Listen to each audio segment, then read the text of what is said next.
Kita masuk nih menyinggung terkait dengan kondisi tata kelola di OPD tersebut. Nah, penyimpanan persediaannya itu tanpa kunci, tanpa catatan gitu kan. Jadi kertas diambil berapapun yang akan ketahuan. Nah, tentu kita memberikan saran. Kita harus memberikan saran yang sifatnya itu adalah membangun dan memitigasi resiko-resiko apa yang ada.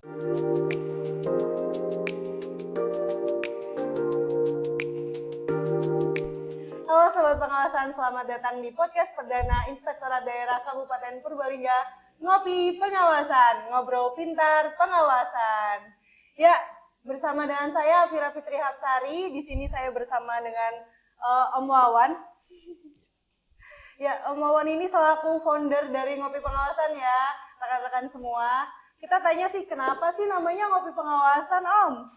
Oke, baik. Terima kasih Vira untuk waktu dan tempatnya.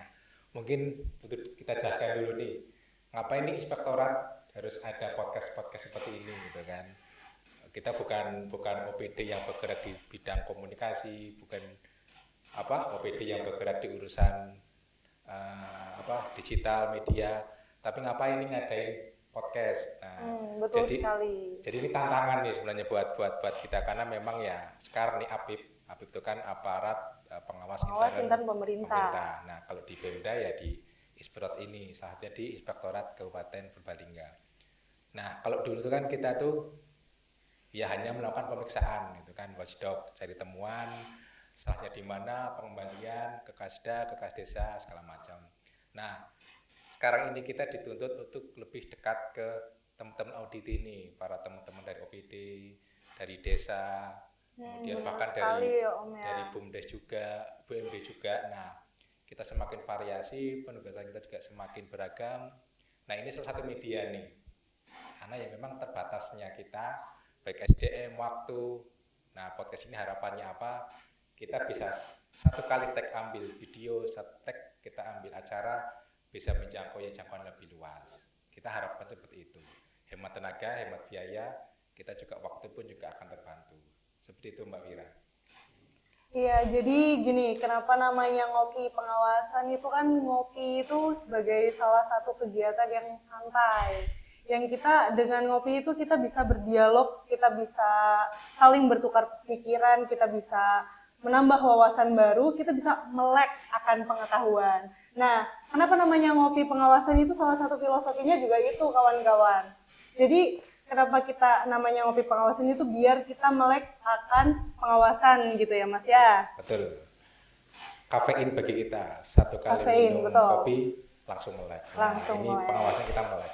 Harapan seperti itu. Oke, kita lanjut di sini ya. Hari ini kita mau ngobrol apa sih Mas Wawan? Oke, kalau bicara pengawasan sebenarnya banyak nih, gitu kan, tema-temanya. Kita kan kalau yang terakhir ini kita di awal tahun biasanya ke depan kita ada tantangan. BPK itu mau masuk ke Pemda, ada audit keuangan yang nanti outputnya adalah opini. Yang pasti sobat-sobat pengawasan sempat denger nih apa itu WTP, WDP, gitu kan, pasca disclaimer. Nah, ini sebenarnya di awal tahun ini kita memulai dengan yang namanya monef aset dan persediaan. Nah, salah satunya itu adalah untuk memitigasi risiko sebelum nanti ketika masuk. Kita udah sisir dulu nih. Ya, sebelum teman-teman apa yang harapannya ketika nanti ketika masuk yang bisa kita perbaiki, segera kita perbaiki. Nah, itu peran kita sebagai auditor internal supaya ketika nanti ada auditor eksternal masuk, kita bisa memperbaiki dulu terlebih dahulu gitu ya Mas ya. Nah, kayak yang tadi sudah dijelasin sama Mas Wawan, auditor itu bukan hanya sebagai mencari kesalahan, tapi kita juga sekarang perannya sudah berubah ya Mas ya, sebagai consulting partner begitu. Makanya kita sebagai mitra dari OPD, kita akan memberi perbaikan sebelum nanti auditor eksternal masuk untuk melakukan pemeriksaan. Nah, sebenarnya tujuan dan manfaat monef sendiri itu apa sih, Mas? Nah, oke, sebelum menjawab tujuan tadi ya, Mbak Vira. Kalau dulu nih, tadi kan Vira menyampaikan inspektorat audit itu auditor itu mencari kesalahan. Iya. Sekarang kita ini dituntut untuk lebih mencari solusi. Ketika ada permasalahan, solusi ke depan itu apa yang harus kita lakukan. Jadi ya harapannya apa, kita lebih ditarik ke arah ke depan nih, ke saran-saran manajemen. Kalau dulu temuan angka, pajak, pembalian, gitu kan pembalian. Nah sekarang kita nggak cukup nih. Kenapa sih harus ada temuan-temuan tadi angka, nota, gitu kan kurang pajak? Pasti ada yang di sisi manajemen. Nah temuan-temuan kita itu nanti rekomendasinya diarahkan lebih ke salah-salah manajemen. Harapannya apa? Ya biar temuan-temuan tadi itu nggak terulang lagi. Gitu. Nggak membalikin lagi ke depan, tapi ya memang sumber permasalahan itu kita angkat, kita cari solusinya. Nah, nyambung nih yang terkait dengan monet aset, persediaan dan kas. Ini juga sama, kita saran-sarannya itu bukan lagi terkait dengan kamu harus kembali berapa rupiah ke kas, itu tidak, tapi lebih ke kenapa sih metode-metode penyimpanan asetnya itu beresiko apa tidak gitu. Karena memang masih banyak beberapa OPD itu contoh nih menyimpan kucing mobil nggak ya sembarang gitu kan, bisa hilang, bahkan juga bisa digunakan di luar ketentuan, di luar kedinasan, siapapun bisa pakai, itu juga termasuk pelanggaran meskipun ya tanpa kita sadari itu menjadi hal yang lumrah. Tapi sebenarnya itu juga sudah menjadi hal yang sebenarnya itu melanggar ketentuan. Yang lanjutan dinas ya harus digunakan sesuai dengan tugasnya, sesuai dengan fungsinya. Seperti itu untuk kita berusaha hal-hal yang seperti tadi itu kita cari permasalahannya dan kita kombinasikan. Oke, tadi kan Mas Wawan udah nyinggung-nyinggung nih soal temuan BPK, soal apa aja yang harus diberesin nih sama pemerintah daerah, sama OPD-OPD gitu kan Mas. Nah ini apa sih kaitannya sama early warning system gitu Mas? Oke, menarik ini pertanyaan dari yang early warning. Nah ini juga early warning apa sih sebenarnya? Secara sederhana itu early warning itu kalau mau ngecek tensi kita itu tinggi apa tidak sih?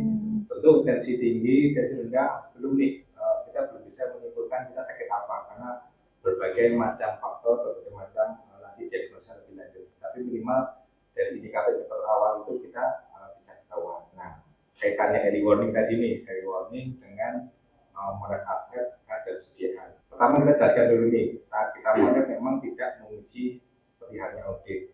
Kita tidak menguji nota, tidak menguji kebenaran belanjanya, kita hanya melihat sebenarnya penyimpanan tadi, penyimpanan aset itu memadai atau tidak sih gitu.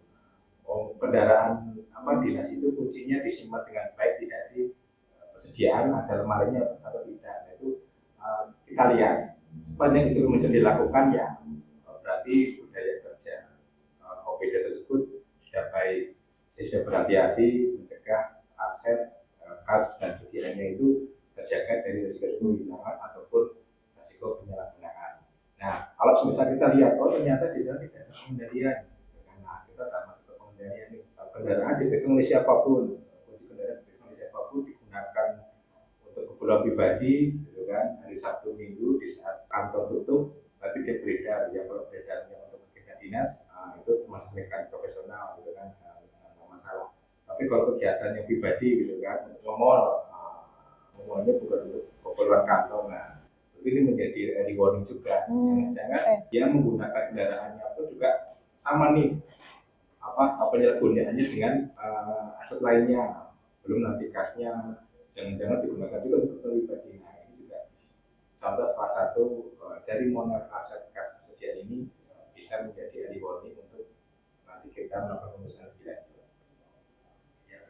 Ya Mas, tadi kan udah dijelasin ya Mas beberapa penyalahgunaan yang biasanya dilakukan sama OPD ya. Kita kan kayak kadang menganggap itu sebagai hal yang lumrah, tapi ternyata dari segi peraturan itu adalah hal yang melanggar aturan. Nah, biasanya apa aja sih Mas yang bisa masuk ke temuan terkait dengan monet aset ini Mas? Oke, ini yang menarik juga nih di monet aset kas persediaan kali ini. Kita ada tambah pengujian itu namanya pengujian pengendalian internal. Nah, lebih fokusnya itu ke lingkungan pengendalian. Ini memang tahun-tahun sebelumnya memang kita tidak menguji hal ini, tapi mulai tahun ini kita ada penambahan instrumen yang sifatnya adalah pengujian internal. Kita wawancara, kita melihat sebenarnya pengendalian internal di OPD tersebut jadi memadai atau tidak. Kita tidak menggunakan setelah kerja seperti halnya pemeriksaan hanya sekedar diskusi, ngobrol, observasi. Nah nanti dari situ kan kelihatan lingkungan pengendalian OPD yang kita mulai ini memadai atau tidak. Jangan-jangan dari situ juga kelihatan nih ada indikasi fraud juga gitu kan. Cuma ya memang nanti kalau kita arahnya pengujian fraud tidak cukup kalau hanya sekedar lewat pengujian terbatas mengenai ini, nanti harus ada pemeriksaan sendiri. Itu yang sekarang ini. Nah, contoh kasus lagi kita cerita nih, kita ya yang kemarin ini yang kita lakukan sebulan terakhir terkait mengenai aset penjajahan. Memang banyak hal yang sebenarnya itu kurang berintegritas itu kan, cuma di kita itu menjadi budaya layak dari dulu hal yang sifatnya itu adalah kesalahan kita anggap lumrah gitu kan. Jadi kalau contoh sederhananya penggunaan kendaraan dinas untuk pribadi gitu kan, termasuk juga kesediaan gitu kan, masih ditemui ini gitu kan. Kita ngeprintin tugas anak kita gitu kan. Itu kan ngobrolnya di kantor pakai kertas kantor, parah sih ya itu memang sepele gitu kan. Iya sepele sih kalau dari segi nominal rupiah mungkin nggak seberapa, tapi dari budaya integritas kejujuran ya itu tidak bisa dibiarkan. Nah ini kita sebenarnya tidak hanya tanggung jawab kita aktif selaku OPD yang mengkampanyekan integritas anti korupsi, ini sebenarnya tanggung jawab kita semua gitu kan. Kita berharap kita bisa membangun budaya integritas dari hal tadi gitu kan. Tidak lagi ditemui print tugas anak kita menggunakan fasilitas kantor. Nah hal kayak gini itu kita bangun gitu kan. Memang tidak mudah nih membangun budaya integritas, budaya kejujuran itu begitu mudah. Butuh waktu, apalagi ya tadi sudah menjadi budaya, sudah menjadi mindset. Bahkan kita kalau ke desa pun, gitu kan, kalau kita kunjungan desa, seringkali itu masih dari ya saking baiknya masyarakat desa, Pak Bu tolong bawa ini buah-buahan gitu kan, petik di kebun sendiri. Gitu. Iya. Tujuan mereka baik gitu kan, seperti halnya ya keluarga kita kalau kita berkunjung ke desa pasti pulang dibawain. Ketika ini dibawa ke dunia pemerintahan upaya publik, tentu ini menjadi kurang baik gitu kan. Takutnya ini mempengaruhi pelayanan kita kalau kita selaku aktif mempengaruhi integritas kita gitu kan. Pemeriksaan yang kita lakukan itu menjadi bias dan nanti harapannya akan tercapai seperti itu. Ya oke, tadi kita itu berawal dari hal-hal yang kecil, hal-hal yang sederhana, hal-hal yang sudah dianggap lumrah oleh masyarakat, oleh para pegawai sekalian. Nah, di sini kita menyelipkan ini nih Mas, belajar bahwa apa yang bukan menjadi milik kita, apa yang bukan menjadi haknya kita itu jangan sampai kita ambil gitu ya Mas. Kan yang namanya aset, yang namanya persediaan, yang namanya kas yang ada di obrik, yang ada di kantor itu untuk kepentingan masyarakat, untuk kepentingan kantor, bukan untuk kepentingan pribadi ya Mas ya. Lalu selanjutnya nih Mas, kira-kira apa sih Mas kalau misalnya kan kita udah pemeriksaan nih, kira-kira saran-saran apa aja yang biasanya kita kasih ke objek pemeriksaan gitu Mas terkait dengan penyalahgunaan yang telah terjadi atas aset, kas opnam dan sebagainya.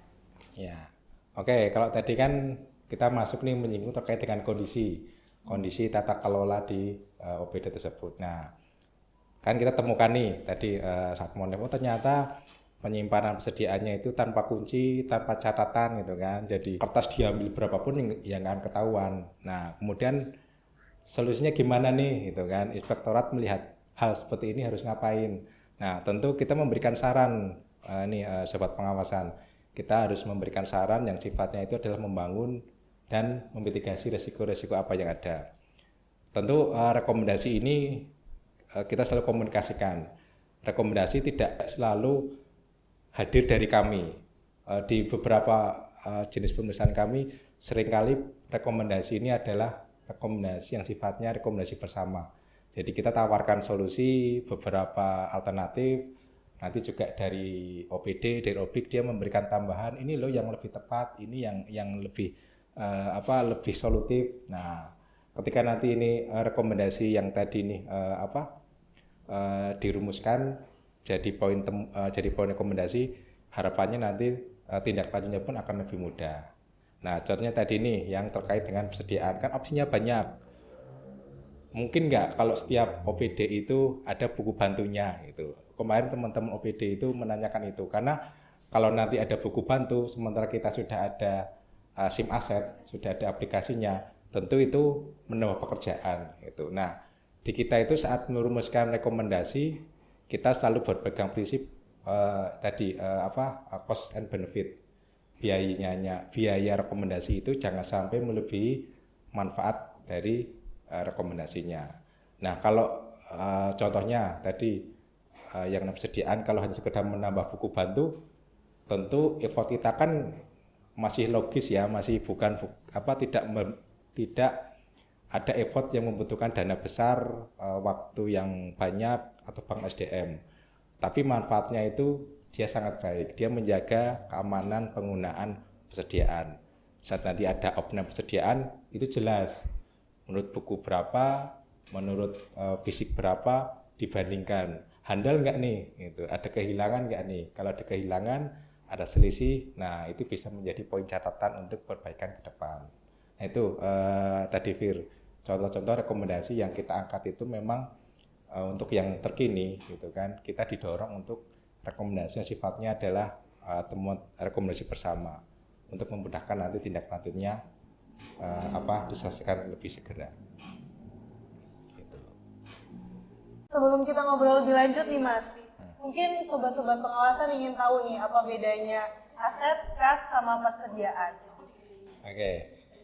Mungkin urutannya dulu ya Fir ya. Urutannya itu kalau dari segi akuntansi itu kita urutan dari yang paling liquid itu yang mana? Paling liquid itu adalah yang paling cair gitu, atau kalau bicara aset itu dia yang paling mudah untuk diuangkan. Nah, kalau diurut-urutkan itu kan berarti kas dulu, persediaan, baru aset atau BMD.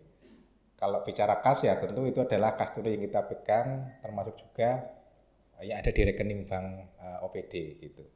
Kemudian yang kedua persediaan. Nah, persediaan ini yang bisa kita pahami adalah barang habis pakai yang biasanya itu habis menurut kebijakan akuntansi rata-rata itu tidak habis dalam waktu maksimal 1 tahun.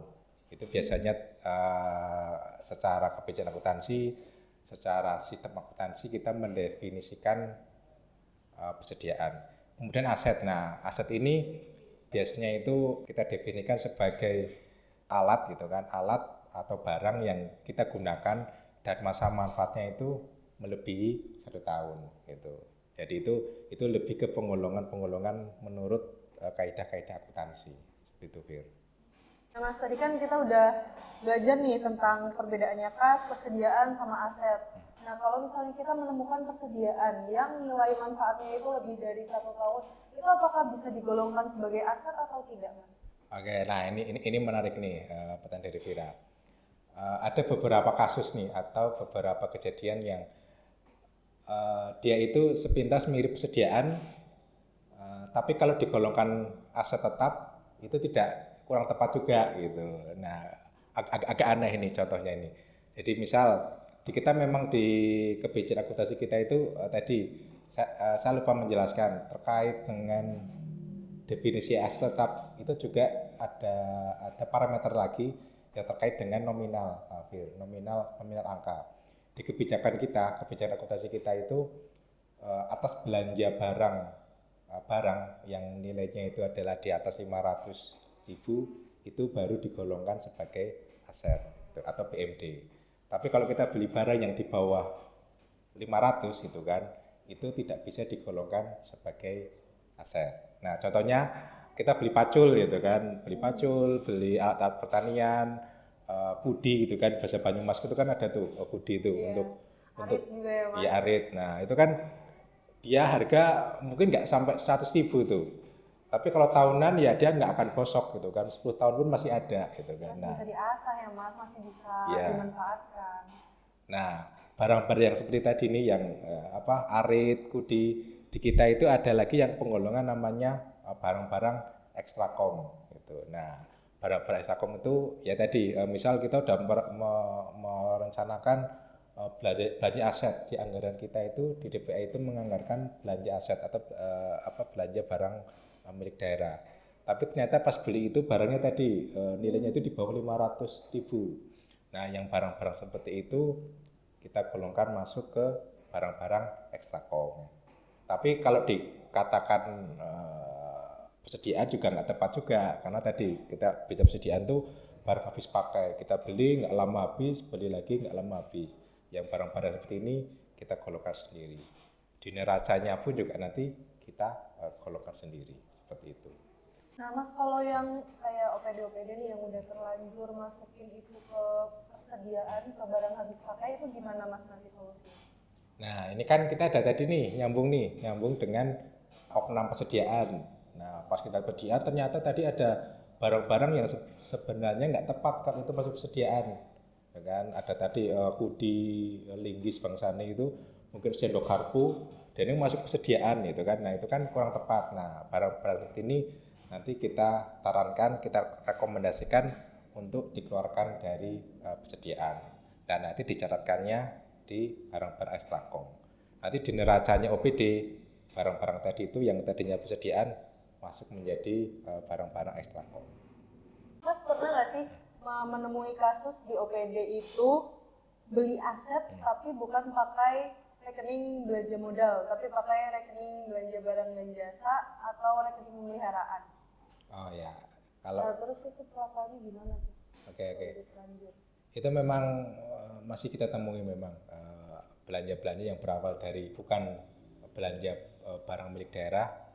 Contoh tadi rekening belanja barang jasa, tapi nanti goal akhirnya itu adalah bentuknya adalah aset atau barang milik daerah.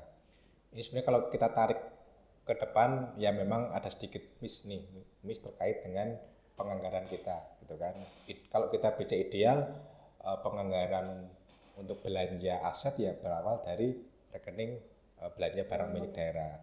Tapi memang ada beberapa kasus yang sifatnya itu tadi rekening barang jasa, misal perbaikan order tadi kendaraan, misal kita servis mobil nih gitu kan, atau servis motor, atau jangan mobil motornya agak susah. Ini aja komputer gitu kan. Nah, komputer kan banyak itemnya, ada mouse, kemudian ada layarnya itu kan, ada kemudian juga ada CPU-nya, bahkan mungkin juga printernya. Sangat mungkin di penomor aset, pengklasifikasi aset komputer itu tuh satu kesatuan gitu kan. Di dalamnya ada tadi selain CPU, monitor dan lainnya ada printer juga. Ternyata misal pas kita perbaiki yang rusak itu printernya gitu. Printernya. Dan kalau hanya sekedar diperbaiki itu nggak jadi gitu, harus beli baru. Misal nih karena yang rusak itu semuanya gitu kan. Nah, ketika seperti ini tentu kan berarti kita beli printer baru nih gitu kan. Kata itu printer baru. Nah, printer tadi itu yang tadinya sifatnya adalah perbaikan barang dan jasa, kita reklas menjadi barang milik daerah atau aset. Itu contoh kasusnya. Karena kan ya tidak hanya sekedar memperbaiki saja, itu ada unit item baru di situ. Itu contohnya. Bisa diceritain nggak sih Mas, kemarin waktu di OPD ada hal-hal menarik apa yang bisa kita share ke sobat pengawasan semua yang bisa menjadi perhatian kita bersama?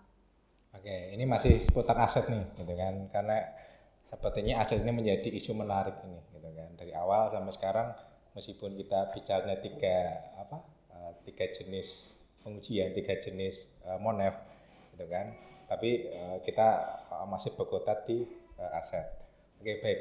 Kemarin yang menarik tuh begini Fir, belanja aset ya. Jadi ada OPD yang dia itu memang ya ini kalau kita tarik memang kita nggak bisa lepas yang namanya pengadaan barang dan jasa gitu kan. Setiap kita belanja modal itu pasti kita sebelum belanja itu kita mengikuti mekanisme pengadaan barang dan jasa. Nah, di pengadaan barang dan jasa itu memang seringkali kita ada OPD yang dia itu belinya satuan, gitu kan? Ada OPD yang belinya itu konsolidasi, karena memang manfaat konsolidasi ini ya dia hemat waktu, hemat secara pertanggungjawaban juga, gitu kan? itu memudahkan kita OPD baik PP maupun penggunaan itu untuk mengkonsolidasikan pengadaan barang dan jasa. Nah, memang ini menjadi sedikit tricky nih Fir, gitu kan, atas konsolidasi belanja gitu kan, yang nanti arahnya adalah ke belanja aset atau BMD. Kalau kita belanja satu kan jelas, belinya meja 40 ya kita tinggal hitung aja nih 40 meja di KIP juga nanti juga 40-nya 1, 2, 3 sampai 40 itu jelas itu kan. Tapi ini menjadi tricky kalau pencaratan di awal itu sudah konsolidasi dan nanti muncul di belanja modalnya itu barang milik daerah itu satuannya adalah set. Nah, ini memang secara akuntansi itu diperbolehkan, itu tidak dilarang gitu kan. Tapi yang menjadi catatan adalah informasi dari bunyi setnya itu Fir. Kalau alat podcast ini ya harus jelas satu set itu ada mic-nya berapa, TV-nya berapa gitu kan, lampu berapa, itu semua harus muncul. Ketika nanti ada opnam aset itu jelas jumlahnya. Ya meskipun nanti ya secara pelabelan yaitu labelnya satu gitu kan aset, tapi nanti di rincian itu di kirnya di kartu inventaris keuangan itu harus jelas. Ya memang nanti secara mitigasi risiko pasti berbeda nih antara yang satuannya aset tadi dengan yang satuan-satuan cukup kita ngitung seperti itu. Nah, ini menjadi menarik karena ya nanti rekomendasi kita itu mitigasi kita ke OPD itu memang sedikit berbeda dengan yang mereka menghitungnya itu satuan. Yang tadi menghitung kursi rapat di aula 40 ya aman lah, lebih mudah. Tapi yang set seringkali kita memberikan buku bantu tambahan yang menjelaskan adalah satu set itu terdiri dari apa saja, karena beberapa kali kita temui di KIB-nya kita kartu inventaris barang kita itu di Purbalingga bunyinya set dan tidak ada keterangan lebih lanjut. Nah ya coba bayangkan kalau alat podcast ini bunyinya set, satu kamera itu hilang, nah itu kan kerugian daerah juga. Makanya ya di buku seringkali kalau seperti itu kita dorong untuk membuat buku bantu tambahan untuk menjelaskan satu set itu isinya apa saja. Ada lagi nggak Mas hal-hal menarik yang kemarin Mas temui yang perlu menjadi perhatian OPD? Oh ya, ini yang terakhir kemarin ya, tadi lupa kelewat. Terkait ini juga OPD juga teman-teman OPD bendahara pengurus barang itu masih persepsinya banyak nih simpang siur terkait dengan yang namanya kapitalisasi aset. Apa itu kapitalisasi? Jadi ini memang salah satu kebijakan akuntansi di kita di Pemda Purbalingga atas kalau tadi itu kan ya ekstrakom itu kan kita tetapkan itu 500.000. Nah, beberapa contoh kejadian kita bentuknya adalah pemeliharaan bangunan, pengecatan misalnya pengecatan atau bahkan memperbaiki kusen pintu jendela gitu kan. Nah, seringkali ada beberapa OPD yang sifatnya itu perbaikan bangunan, tapi nilainya itu material gitu. Karena kalau kita akuntansi itu kita bicara terkait dengan nilai material suatu pengeluaran. Nah, di kebijakan akuntansi kita itu atas pemeliharaan bangunan tadi itu yang kalau nilainya itu di atas 10 juta itu dimasukkan atau dikapitalisasikan ke dalam aset. Nilainya itu akan menjadi penambah nilai aset. Itu kalau misal tadi nilainya adalah nilai bangunan itu 300 juta, ada perbaikan yang nilainya itu 15 ya berarti nanti nilainya menjadi 315. Tapi kalau di bawah itu, nah itu nggak menambah, tetap 300. Hanya 5 juta misal benerin tadi ngecat atau ganti kusen dan pintu hanya 5 juta ya itu tidak menambah nilai bangunannya. Ini memang menjadi kebijakan kita gitu kan. Ini ditetapkan di sidur kita, di kebijakan akuntansi kita di Purbalingga. Sangat mungkin hal ini berbeda antara Pemda satu dengan Pemda yang lainnya gitu. Jadi kita tidak bisa tidak bisa menyamakan, tidak bisa menyeragamkan. Ya siapa tahu nanti dari bendahara dan nanya, teman saya yang di Purwokerto itu kok nggak nambah gitu kan. Nah sangat mungkin kebijakan akuntansi di sana berbeda dengan kebijakan akuntansi di Purbalingga. Nah, ini menjadi konsen Fir, gitu. Kemarin beberapa catatan itu teman-teman pengurus barang atau bendara itu yang tadi yang pemeliharaannya itu melebihi 10 juta itu tidak dimasukkan di kapitalisasi aset. Nah, padahal kan itu kan nilai yang sangat material gitu kan. Melebihi 10 ya harusnya menambah nilai aset gitu kan, menambah nilai kalau bangunan ya dia menambah nilai bangunan tersebut. Dan nanti juga akan menambah nilai neraca OPD gitu kan. Yang di akhirnya pun juga nanti akan menjadi penambah nilai neracanya Pemda Purbalingga. Oke Mas, dari tadi kan kita udah bicara soal aset ya, dari yang aset ekstrakom, nyampe ke kapitalisasi aset, tadi juga udah dijelasin tentang salah rekening, beli aset pakai barjas. Nah sekarang kita beralih ke kas opnam Mas. Kalau kas opnam itu ngapain sih Mas? Oke, tadi kan kita bicara asetnya. Nah ini kita bicara terkait dengan kas opnam atau manajemen kas pada OPD yang kita lakukan Monef. Kas opnam itu berarti kita membandingkan nih antara catatan secara BKU-nya OPD tersebut dengan nilai kas yang ada di fisik di tangan gitu kan, bisa berupa uang tunai maupun rekening di bank. Kita bandingkan sama nggak nih nilai jumlahnya per tanggal kas opnam tersebut. Nah kalau berbeda, nah ini yang menjadi catatan juga. Kenapa bisa berbeda gitu kan? Jangan-jangan perbedaan ini ada indikasi fraud nih gitu kan?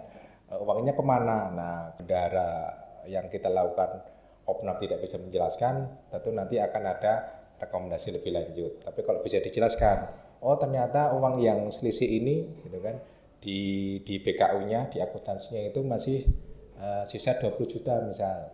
Tapi setelah kita lihat hanya ada 10. Nanti yang 10 juta ini memang atas belanja yang belum pertanggungjawaban gitu kan. Selama itu bisa ditunjukkan dengan nota-nota belanja gitu kan, dengan bukti-bukti apa yang ada, ya udah berarti itu memang bisa kita akui memang uang itu memang masih dalam proses pertanggungjawaban. Ya, hanya mencatat. Tapi kalau biasanya ini juga kita akan ketahuan mana nih selisih yang tadi yang memang belum dicatat dengan yang selisih memang itu ada indikasi fraud.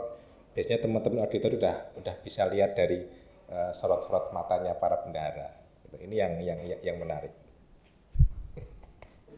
Dan tadi Mas kita udah bicara nih tentang hal-hal menarik yang menjadi perhatian OPD di Monef Aset tadi. Nah kalau kas opnam sendiri hal-hal menariknya apa sih Mas? Yang kira-kira bisa jadi perhatian OPD juga? Nah ini kejadiannya udah agak lama nih Fir, nggak di tahun ini sih. Dulu itu kan pernah kita lakukan kas opnam. Biasanya itu kan rata-rata selisihnya itu antara catatan dengan uang yang ada itu kan besar besar pencatatannya gitu kan tadi karena memang uang itu memang masih dalam proses pertanggungjawaban. Nah pernah kita temui uang yang ada itu melebihi atau lebih besar jumlahnya dari catatan BKU-nya OPD tersebut. Nah setelah kita tanya ini uang apa ya Pak Bendahara, Bu Bendahara gitu. Karena itu yang menarik nih. Di BKU itu hanya ada 10 juta, tapi di dalam brankas karena lebih banyak. Iya, Kenapa itu Mas? Dia nunjukin brankas itu saat kita foto, loh Pak uangnya kok banyak sekali gitu kan. Ini uang siapa? Nah, dia berjuta. Ini memang banyak uang titipan nih, Mas Wawan itu. Ada banyak uang titipan itu kan. Ada iuran Dharma Wanita, ada titipan uang senam. Gitu kan, dansos gitu kan. Nah ini juga kembali lagi ini juga ya kita tidak bisa menyimpulkan benar atau salah sebenarnya Fir. Tapi kembali lagi saat kita opnam itu sebenarnya secara definisi kita melihat uang apa yang ada di brankas. Kalau itu memang brankasnya kita, brankasnya OPD yaitu adalah yang kita yakini itu adalah uangnya OPD gitu kan. Sebenarnya kalau kita mau saklek ya itu kita bisa catat menjadi selisih lebih. Gitu kan. Oh ini sisi lebih banyak.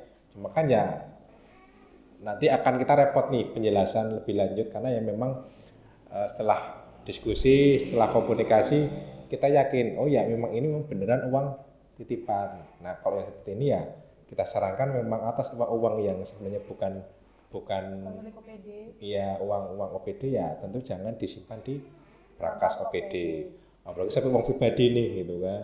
Uangnya Vira dimasukkan ya jangan Vir gitu kan. Idealnya yang di dalam berangkas itu adalah uang OPD. Ya kita bayangkan ketika nanti kas opnam itu bukan kita gitu kan. Mungkin dari BPK gitu kan atau bahkan dari APH gitu kan. Kalau misal tiba-tiba ada OTT, ada pemeriksaan, ya mereka meyakini bahwa uang itu adalah uang OPD, ya itu akan diangkut semua gitu. Makanya ya kita tekankan atas uang-uang yang bukan dananya dana OPD itu sebaiknya jangan disimpan di berangkas milik OPD. Nah ini menarik itu Fir. Nah Mas, aku kepo nih, aku mau nanya, kalau yang uang kas itu yang disimpan di berangkas itu sebenarnya ada batas maksimalnya nggak sih Mas? Ada ketentuannya apa nggak sih Mas? Nah, penyimpanan kas tunai ya Fir ya. Di kita memang diatur Fir, di SISDUR-nya kita itu di sistem prosedur keuangannya kita itu memang ada pembatasan. Pembatasnya itu senilai 20 juta. Nah, kenapa ada pembatasannya? Karena ya kita kembali lagi dari prinsip mitigasi risiko. Saat kita menyimpan kas tunai di rekening antara 10 juta dengan 50 juta, tentu resikonya berbeda. Gitu. Dampak yang kita rasakan kalau ada kehilangan, dampaknya berbeda.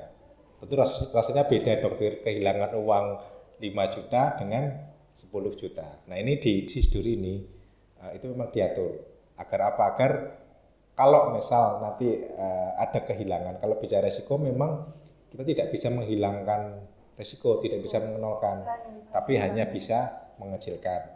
Kalau misal nih apes-apesnya berangkas itu diambil gitu kan, di dalamnya antara yang 100 sama yang 5 juta, nah dampaknya kan sangat berbeda. Nah makanya ya di sistem prosedur keuangannya kita itu diatur dan dibatasi dengan maksimal 20 juta ya agar OPD lebih ini dampak yang dirasakan tadi, dampak resikonya itu lebih kecil. Nah kalau misalnya nih Mas, penyimpanan kas tunainya itu melebihi dari ketentuan itu tadi, itu kira-kira pengendaliannya gimana sih Mas? Oke, memang kemarin ada beberapa nih OPD yang dia itu penyimpanan kas tunainya melebihi dari 20. Bahkan ada nih yang di atas 100 pun ada gitu. Wah, itu emang mengerikan. Nah ini juga kita dalam ini kita konfirmasi lagi. Kok bisa sih gitu kan menyimpan kas tunai sebanyak itu? Itu resikonya gede banget tuh Mas berarti. Gede. Saya takut sendiri gitu kan saat melihat ini dibawa di mana gitu kan. Itu saya bawa masukkan tas punggung saya gitu kan. Pulangnya gimana? Ya pulang aja naik motor gitu kan. Nah itu juga menambah rasa takut saya sendiri sebenarnya. Nah tentu atas yang hal seperti ini ya kita bisa simpulkan pengendaliannya itu kurang memadai. Biasanya yang hal seperti ini saat pengujian SPI kita kan sebelum masuk ke opnam kas kita lakukan pengujian terbatas dulu nih terkait dengan SPI-nya. Biasanya udah mulai kelihatan ada kontrol dari atasan nggak gitu kan. Dari pimpinan nggak atas penyimpanan kas tunai tadi. Kalau memang seringkali rekan-rekan yang menyimpan kas tunai melebihi 20 juta gitu kan dan dibawa pulang ke rumah, itu biasanya juga dari pimpinan juga melakukan pembiaran. Tidak ada instruksi, tidak ada teguran atas kas tunai itu. Nah, nyambung SPI-nya biasanya juga rata-rata itu lemah kalau terkait dengan hal seperti itu. Sejauh itu tadi kita udah membahas tentang aset, tentang persediaan, tentang kas. Sebenarnya manfaat dan apa sih yang diharapkan dari adanya aset, persediaan, dan kas opnam ini, Mas? Kalau bicara kas, persediaan dan aset ya tentu saja keamanan ketiga ini itu menjadi dampak yang utama ya. Kasnya itu ya dalam artian handal aman, nggak hilang gitu kan, karena yaitu terpantau baik dari fisiknya, berangkasnya maupun dari catatannya. Begitu juga dengan persediaan dan aset. Itu semua terkendali oleh OPD. Penggunaannya, disiplin, pemanfaatnya juga dicatat. Itu tentu manfaat dari monef aset ini menjaga keberlangsungan dari kas, persediaan, dan aset. Itu yang menjadi manfaat utama atau manfaat yang bisa dirasakan langsung oleh OPD. Kemudian selain itu juga ini kan kita nyambung juga terkait nanti arahnya adalah menyambut tadi audit BPK, gitu kan. Nah, dari BPK itu kan yang diaudit adalah laporan keuangan. Nah, tentu selain laporan, memang yang memberikan opini memang BPK, gitu kan. Inspektorat tidak berwenang untuk memberikan opini atas laporan keuangan. Tapi kita bisa memberikan bantuan melalui monef ini, monef aset kas persediaan, dan nanti juga disambung dengan review LKPD dan review LKOPD, laporan keuangannya Pemda dan OPD. Di monef aset ini juga nanti akan dampaknya adalah menguji laporan